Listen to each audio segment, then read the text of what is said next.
পঞ্চায়েতের মেলায় ব্রাত্য হয়ে পঞ্চায়েত সমিতির সভাপতির বিরুদ্ধে মেলা দখলের হুমকি চাঞ্চল্যকর অভিযোগ তুললেন এবার খোদ গ্রাম পঞ্চায়েত প্রধান। কাঁকসার মলানদিঘি গ্রাম পঞ্চায়েতের রাড়েশ্বর শিব মন্দিরে মাকুড়ি সপ্তমী মেলাকে পরিচালনা করবে সেই নিয়েই কয়েক সপ্তাহ ধরেই চলছিল দ্বন্দ্ব। মেলার উদ্বোধনের দিন সেই দ্বন্দ্ব চলে এলো একেবারে প্রকাশ্যে। মঙ্গলবার বিকেলে উদ্বোধনী অনুষ্ঠানে মলানদিঘি গ্রাম পঞ্চায়েতের উপপ্রধান বিশ্বরূপ চট্টোপাধ্যায়, পঞ্চায়েত সমিতির সভাপতি ভবানী ভট্টাচার্য সহ দুর্গাপুরের মহকুমা শাসক সৌরভ চট্টোপাধ্যায়, প্রশাসক মণ্ডলীর সদস্য দীপঙ্কর লাহা, কাঁকসা পঞ্চায়েত সমিতির কর্মাধ্যক্ষ নবকুমার সামন্ত সহ অন্যান্য আধিকারিকরা উপস্থিত থাকলেও দেখা গেল না মলানদিঘি গ্রাম পঞ্চায়েতের খোদ প্রধান পাকুমণি সোরেনকে, যাকে ঘিরেই দানা বাঁধল বিতর্ক। প্রধানের অভিযোগ, গত বছর পর্যন্ত মেলা পরিচালনা করে এসেছে মলানদিঘি গ্রাম পঞ্চায়েত। এবছর মেলা পরিচালনা নিয়ে পঞ্চায়েতে একটি বৈঠকও হয়। সেখানেই পঞ্চায়েত সমিতির সভাপতি ভবানী ভট্টাচার্য মেলা পঞ্চায়েত সমিতির অধীনে নিয়ে নেওয়ার হুমকি দিয়েছিলেন। তার আরও অভিযোগ, পঞ্চায়েত সমিতি যে মেলা পরিচালনা করবে সেই নিয়েও বিডিও কোনো চিঠি প্রধানকে দেয়নি। মেলার উদ্বোধনে আমন্ত্রণ পত্রে প্রধানের নাম থাকলেও তাকে আমন্ত্রণ জানানো হয়নি বলেও অভিযোগ। রাজেশ্বর মেলাতে যে আমাকে ডাকেও নাই আর আমি জানিও না। এটা আমরা আগের বছরে পঞ্চায়েত থেকে মেলা চালিয়েছিলাম। যখন আমরা মিটিংয়ে বসি মেলার জন্য, তখন কাঁকসা ব্লক থেকে ভবানী সমিতি সভাপতি আমাকে বাধ্যতা করে বলে মেলাটা আমি নিয়ে যাব। সভাপতি আমাকে হুমকি দিয়েছিল। তো বারবার আমি মেলার জন্য মিটিং ডেকেছিলাম, আমার পাশে কেউ আসেনি। মেলাটা হচ্ছে আর এখনও শুনছি যে কার্ডে আমার নাম আছে, কিন্তু আমাকে নেমন্তন্ন করেনি বা আমাকে ডাকেওনি। কিন্তু পঞ্চায়েত এরিয়া তো আমার, মেলাটা কার পারমিশনে হচ্ছে সেটাও জানি না।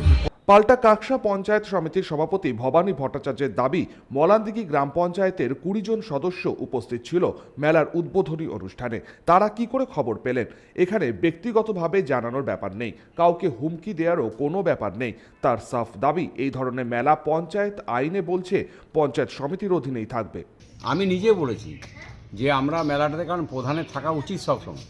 কারণ একটা জিনিস বুঝতে হবে, মলানদিঘি গ্রাম পঞ্চায়েতের 20 জন পঞ্চায়েত মেম্বার প্রেজেন্ট ছিলেন কাল। তো তারা কি করে খবর পেলেন? এটা তো ইন্টেনশনালি প্রধানকে খবর দেওয়া হবে, তার কোনো কথা নেই। এখন জানি না প্রধান সে ব্যক্তিগতভাবে কি করছেন। হ্যাঁ, তো এখানে কোনো নেই। এমনকি সমস্ত প্রধানদের, আমাদের কাঁকসা পঞ্চায়েত সমিতির যত প্রধান আছে, প্রধানদের ইনভাইট করা হয়েছিল। তার মধ্যে 2 জন প্রধান উপস্থিত ছিল, কাঁকসা এবং তিলকচান্দপুর। আর বাদবাকিদের সবাই ছিল বলে আসতে পারেনি।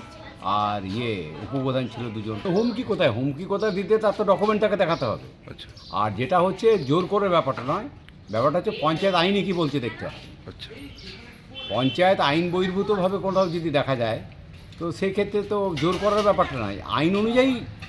কারণ এই ধরনের মেলা, ফেরিঘাট, খেয়াঘাট, টোল, এগুলো পঞ্চায়েত সমিতি আইন অনুযায়ী। নিজেদের দলের মধ্যেই গণতন্ত্র নেই, বাংলায় কি গণতন্ত্র প্রতিষ্ঠা করবে? কটাক্ষ বিজেপি জেলা সহসভাপতি রমন শর্মার।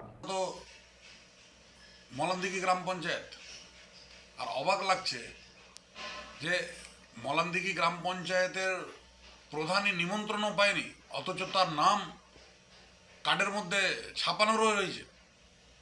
সেটা বলার কিচ্ছু নেই। এই দলের মধ্যে ভিতরেই গণতন্ত্র নেই, আন্তরিক গণতন্ত্রই নেই, তাহলে এরা পশ্চিমবঙ্গে গণতন্ত্র কোথা থেকে স্থাপন করবে? দলের মধ্যে কোনো গোষ্ঠীদ্বন্দ্ব বরদাস্ত করা হবে না। একটাই লক্ষ্য, 2026 বিধানসভা নির্বাচনে তৃণমূল সরকার প্রতিষ্ঠা করা। বিরোধীদের কটাক্ষকে উড়িয়ে দিলেন জেলা তৃণমূল সহ সভাপতি উত্তম মুখোপাধ্যায়। এটা হচ্ছে মেলা, শিব মন্দিরে, আড়ামোড়ে একটা শিব মন্দিরে মেলা হয় প্রতি বছর নেই। সেটাতে প্রধানকে বলেছে কি বলেনি, এসেছে কি আসেনি, তার সঙ্গে কিছু যায় আসে না। মেলা কমিটি আছে, মেলা খুব ভালোভাবে হয়েছে। সর্বত্র মেলা নিয়ে আমরা মানুষের সঙ্গে যোগাযোগটা বাড়াচ্ছি। ওনার যদি কিছু বলার থাকে, ব্লক সভাপতি নবসামন্তকে বললেই কাজটা হয়ে যাবে। অযথা তর্ক বিতর্ক করে লাভ নেই। আর 2026-এর নির্বাচন, প্রধানকেও নির্বাচনের জন্য ভোট চাইতে যেতে হবে, আর যিনি বলছেন তাকেও চাইতে যেতে হবে। সবারই লক্ষ্য একটাই, বাংলার মা মমতা বন্দ্যোপাধ্যায়ের পক্ষে জোড়া ফুল চিহ্নে ভোট দিয়ে জয়যুক্ত করুন। এইটা আমাদের কিন্তু বার্তা। দেখুন, পঞ্চায়েতের ভেতর গিয়ে পঞ্চায়েত সমিতির সভাপতি হুমকি দিতে পারে না। যদি কোনো হুমকি দেয়, তাহলে তার বিরুদ্ধে কমপ্লেন করলেই ঠিক মতন কেস হবে।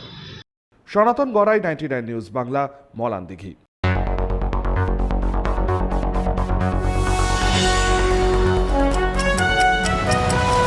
আপনারা দেখছেন 99 নিউজ বাংলা।